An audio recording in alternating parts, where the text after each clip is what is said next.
Hi guys, welcome back to True Crime Time ASMR. I'm Nicole.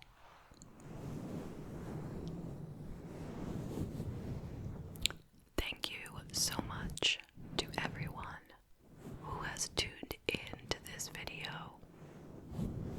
I truly appreciate you. And if you're new here and you enjoy whispered true crime,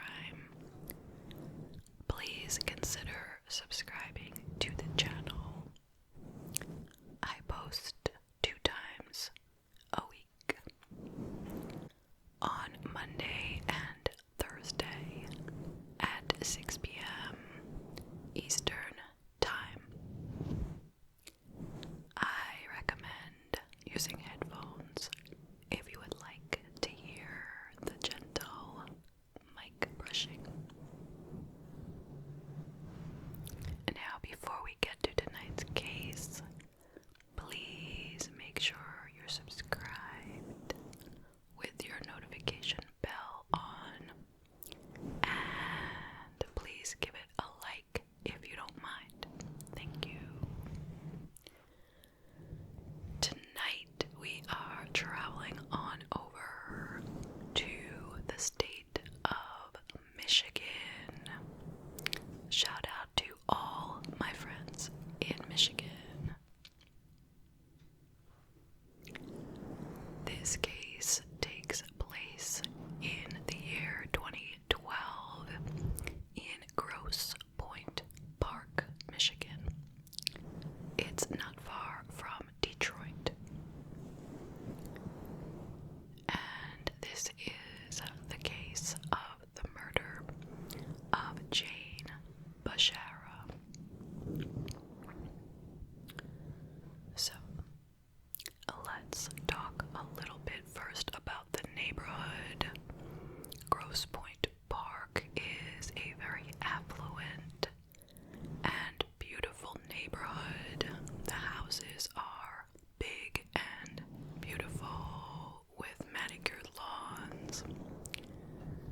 It's the kind of place where it looks like everything's perfect, everyone has a perfect life, and you wouldn't expect any crime. And there hadn't been a murder in 20 years prior to this one. So let's talk about Jane Bashara. She was 56 in 2012 when the crime occurred. She was a senior marketing manager for an energy consulting and testing company in Detroit. She had recently retired from working, but had gone back to work because of an economic downturn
was in an area of Detroit that was a pretty dangerous area, let's say, where lots of drug deals went down.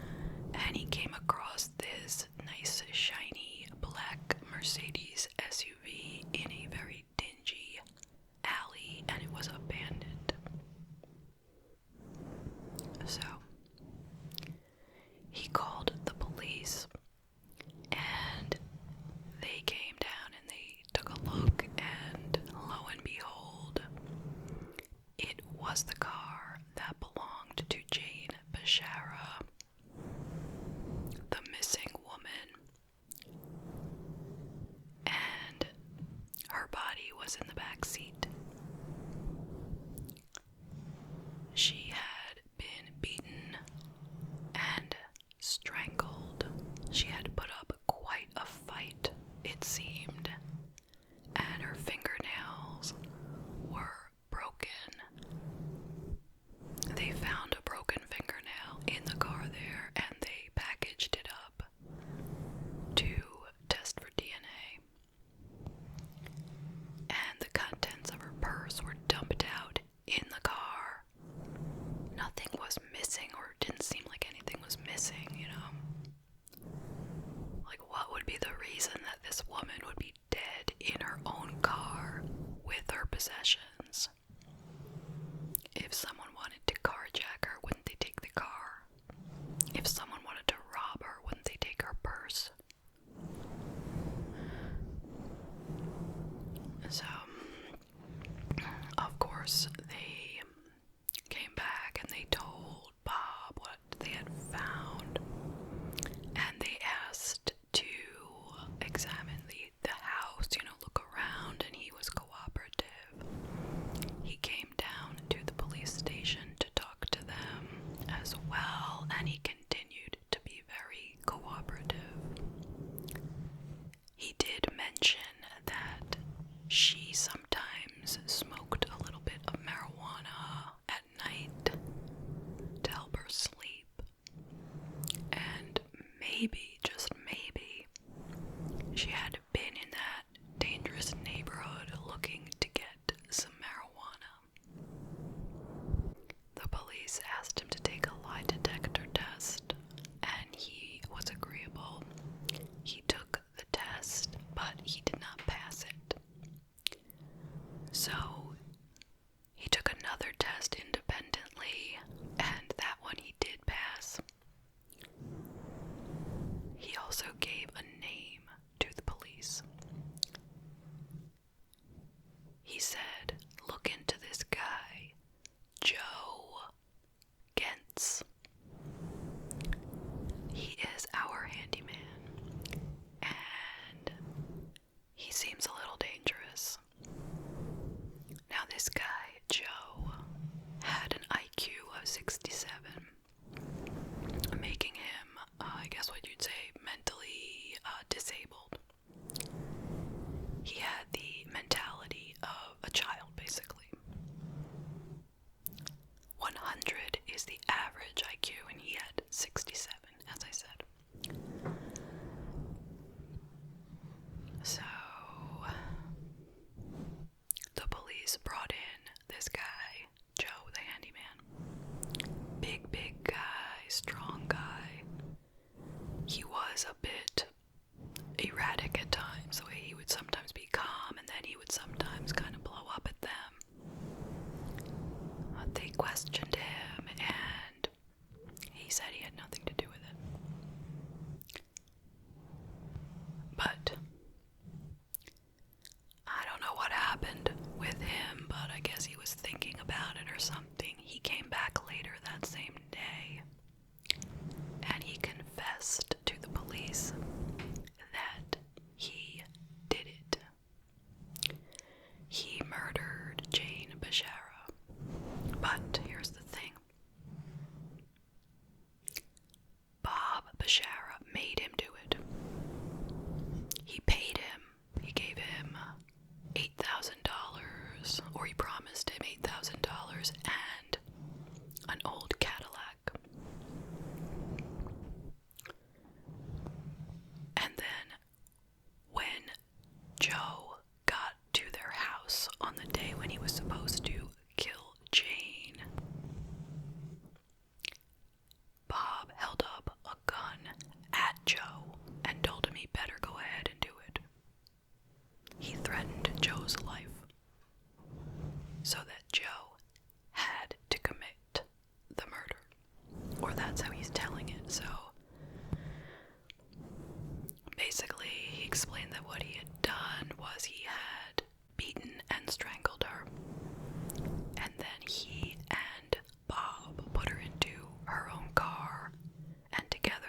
dropped the car off in that alley where it was found.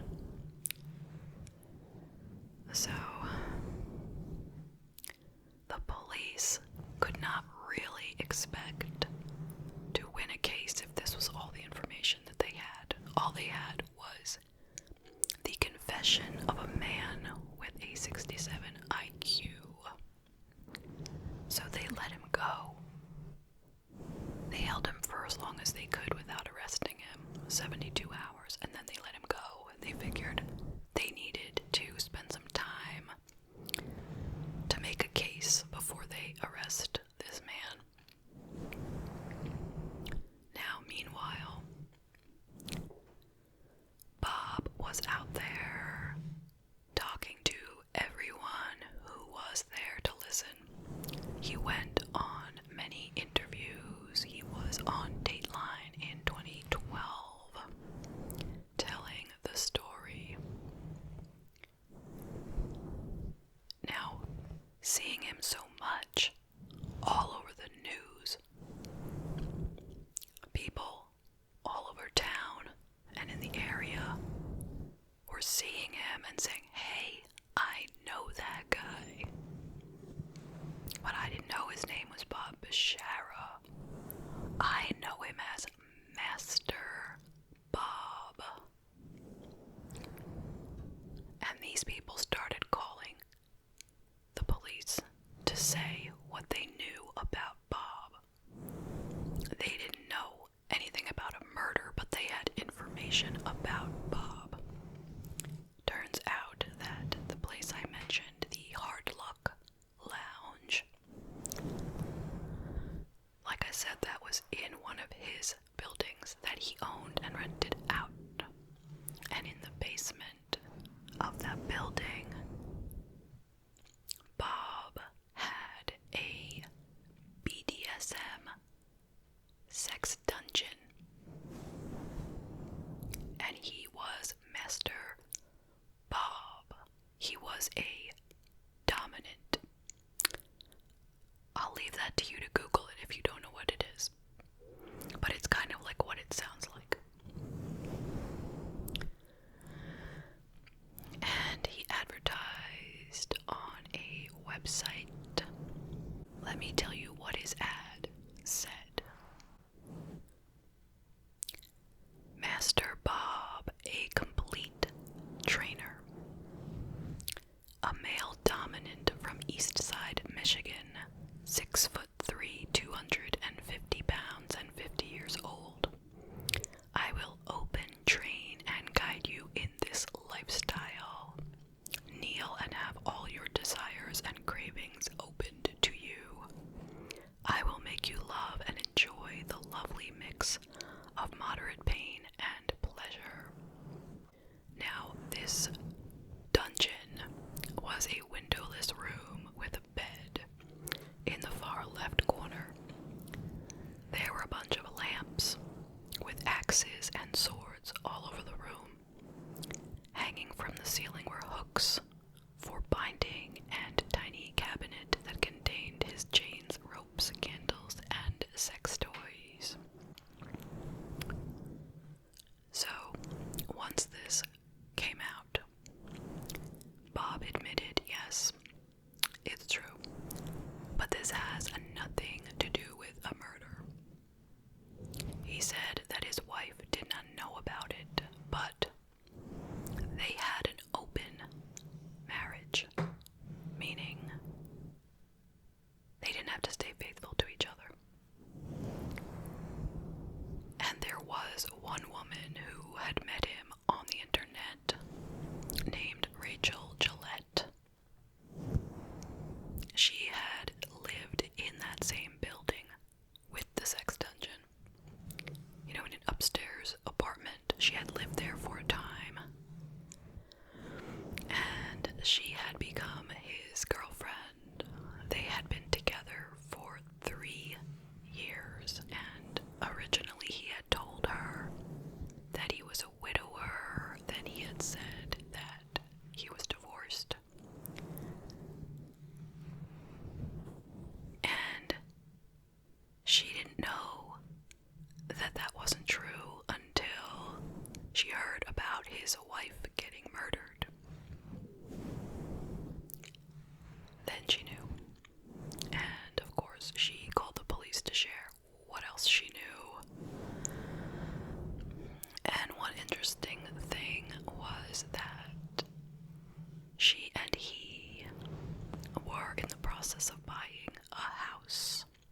suspicious, where they planned on bringing other women, and it would be kind of like a harem for him.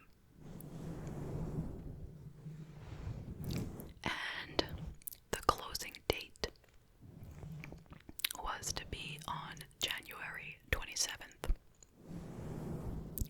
which was 3 days after Jane had been murdered. So, that is a little bit suspicious. Meanwhile, the police had gathered some more information on Joe Gens, the handyman. It seemed that phone records would show that there had been 400 and something phone calls between Joe and Bob between September and January, and there had been 22 calls on the day of the murder. Now, according to Bob, these calls were all about, money issues. Joe needing money. He was trying to borrow money or get money to pay off his own legal bills and things to do with his wife and children, that sort of thing. But the police believed that those phone calls were all about arranging for this murder. Also, the DNA had come back on the fingernail, and it matched Joe's DNA. So, they went ahead and charged him with murder. And ultimately, he took a plea deal and pled guilty to second-degree murder in exchange for testifying in a murder trial for Bob Bashara. And his sentence was 17 to 28 years. Meanwhile, Bob went and spoke to a friend of his who owned an appliance store, and he asked him if he could get somebody to kill Joe Gens in jail. And he offered $20,000 for this. So this guy told the police about it, and they asked him to wear a wire. So he did. And when Bob came to pay him the down payment, which was $2,000, the police got it all on tape, and they quickly arrested him. And he actually pled guilty to solicitation to murder, and he was given 6 years in prison. He stood up at the sentencing and he apologized to everyone for having done that. And while he was already there in prison, the investigators continued building a case against him in the murder of his wife. Ultimately, when they felt they had enough information and enough witnesses against him, he was charged with the first-degree murder of his wife. So at that trial, he pled not guilty,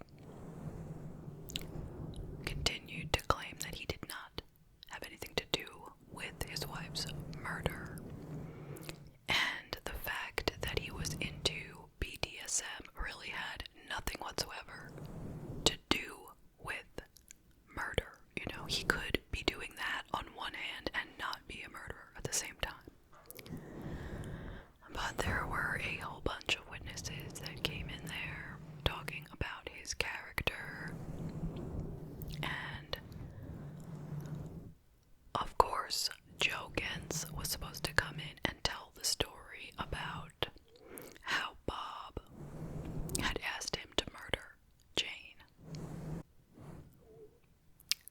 In the midst of this trial, Joe decided that he is not going to testify. Now, I don't know how that affected his own sentence that he, was given as part of the plea deal that he would testify. But he said he's not testifying, so they never got him to speak at Bob's trial. But regardless of that, Bob was found guilty of the following charges: first-degree murder, conspiracy to commit first-degree murder, solicitation to commit murder, witness intimidation, and obstruction of justice. And he was given a life sentence.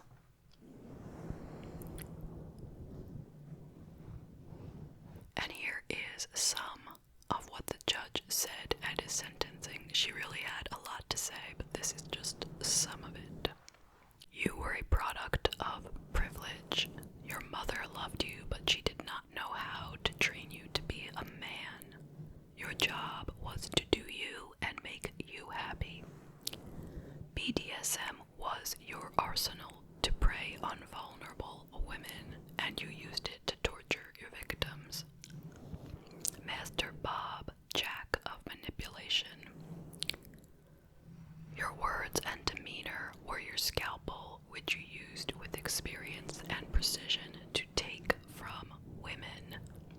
Your desire to have Rachel was obsessive.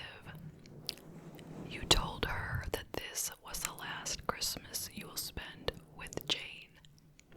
You caused a mentally challenged man, Joe Gentz, with a car and money to murder your wife. You took her lifeless body and threw it in the back of her car like garbage, leaving her in a desolate part of Detroit, cold, alone. You now feel that the world is against you, but you rejected it, and you destroyed that with your lies. You believed you were smarter than God. I have no mercy for you. Now, about a year after Bob's sentencing, Joe Gentz wrote a letter to the judge saying that he had acted alone and that Bob was not involved. So she brought him into court, and he said that he had made up that letter, and he returns to his original story that Bob had made him murder Jane. So this guy was just such a terrible historian, just such an unreliable witness, back and forth, back and forth. And Bob figured, hey, this is gonna be a great way for me to get, an appeal, Maybe I can get out because of this, the way this guy is. But the judge was not having it, and she did not grant him an appeal.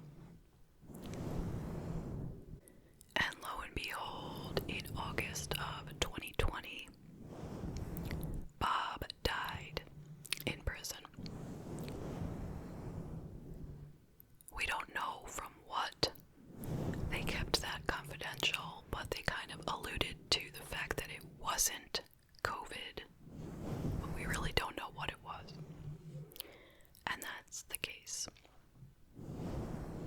What do you think? I will tell you some of my thoughts. First of all, my heart goes out to Jane and her 2 children and all the rest of her family and friends. What a tragic, tragic situation. And so shocking. This couple who everyone thought, that they were great people. Jane still was, but they assumed Bob was a good person. Everyone liked him. He had a license plate on his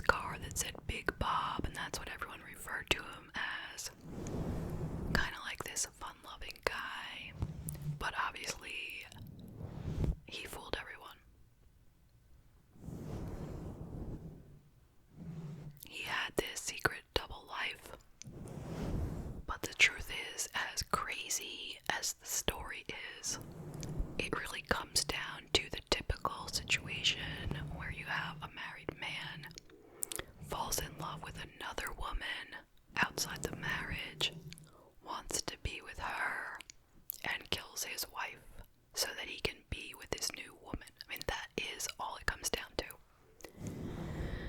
He basically hired Joe to do the killing. And I don't know why he gave them Joe's name. That makes no sense. Would the police have figured it out anyway? I don't really know. How would they have? I mean, maybe they would have. Maybe once they took the DNA, maybe Joe was in the system anyway. I don't know. But I'm just thinking, I don't understand why he would give them Joe's name. Because when they called Joe in, that obviously riled him up. Because at first he said he didn't do anything, and then he came back later the same day and admitted it. Well, why did he keep going back and forth, back and forth?